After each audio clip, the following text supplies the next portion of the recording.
નમસ્કાર, આપ જોઈ રહ્યા છો જેકેસી ગુજરાતી વાત કરું. ભરૂચ જિલ્લા કલેક્ટર તુષાર સુમેરાની અધ્યક્ષતામાં ભરૂચ તાલુકાની 3 શાળાઓમાં પ્રવેશોત્સવ અને કન્યા કેળવણી મહોત્સવ કાર્યક્રમ યોજાયો. તો સમગ્ર વાત કરવામાં આવે તો સરકાર દ્વારા કન્યા કેળવણી મહોત્સવ અને શાળા પ્રવેશોત્સવ 2024 અંતર્ગત રાજ્યમાં 100% નામાંકનના લક્ષ્યાંકને સિદ્ધ કરવા માટે ધોરણ 1 અને બાલ વાટિકામાં પ્રવેશપાત્ર બાળકો તેમજ ધોરણ 9 અને ધોરણ 11ના વિદ્યાર્થીઓ એક સાથે પ્રવેશ મેળવે તેવા ઉમદા અભિગમથી કન્યા કેળવણી મહોત્સવ અને શાળા પ્રવેશ મહોત્સવ 2024ના કાર્યક્રમની સમગ્ર રાજ્યની સાથે ભરૂચ જિલ્લા ખાતે પણ આજથી શુભારંભ થયો છે. જિલ્લા કલેક્ટર તુષાર સુમેરાએ ભરૂચ જિલ્લાની પ્રાથમિક શાળા તેમજ મિશ્ર શાળા દેરોલ તેમજ સાર્વજનિક વિદ્યાલય દેરોલ તેમજ 3 જેટલી શાળાઓ ખાતે શાળા પ્રવેશોત્સવ અને કન્યા કેળવણી મહોત્સવમાં ભાગ લીધો હતો. વહેલી સવારે જ પ્રાથમિક શાળા વહાલો, ત્યારબાદ મિશ્ર શાળા દેરોલ તેમજ સાર્વજનિક વિદ્યાલય દેરોલ એમ 3 શાળા ખાતે જિલ્લા કલેક્ટરની ઉપસ્થિતિમાં ઢોલ નગારા અને કુમકુમ તિલક કરી બાળકોને ઉષ્માભેર આવકાર આપવામાં આવ્યો હતો.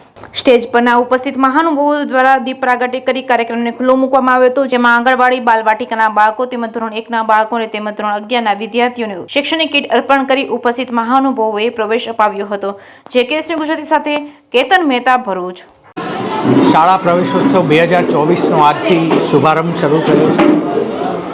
છેલ્લા 21 વર્ષના લાંબા ગાળામાં શાળા પ્રવેશોત્સવ થકી કન્યા કેળવણીની આ ઝુંબેશ થકી ગુજરાત સરકારે આખા રાજ્યમાં એજ્યુકેશનના સ્ટાન્ડર્ડને ઘણા સારા લેવલ સુધી પહોંચાડી શકી છે.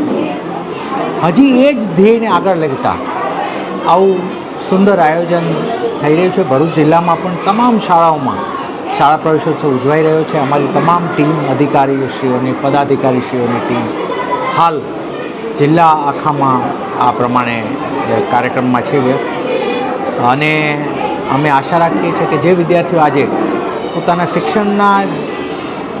શિક્ષણ માટેની જિંદગીમાં પ્રથમ ડગલું માંડી રહ્યા છે, એમને હંમેશા બહુ લાંબી છલાંગો ભરે, ખૂબ આગળ જાય અને એક બહેતર રાષ્ટ્રના નિર્માણ માટે એના ભાગ બને.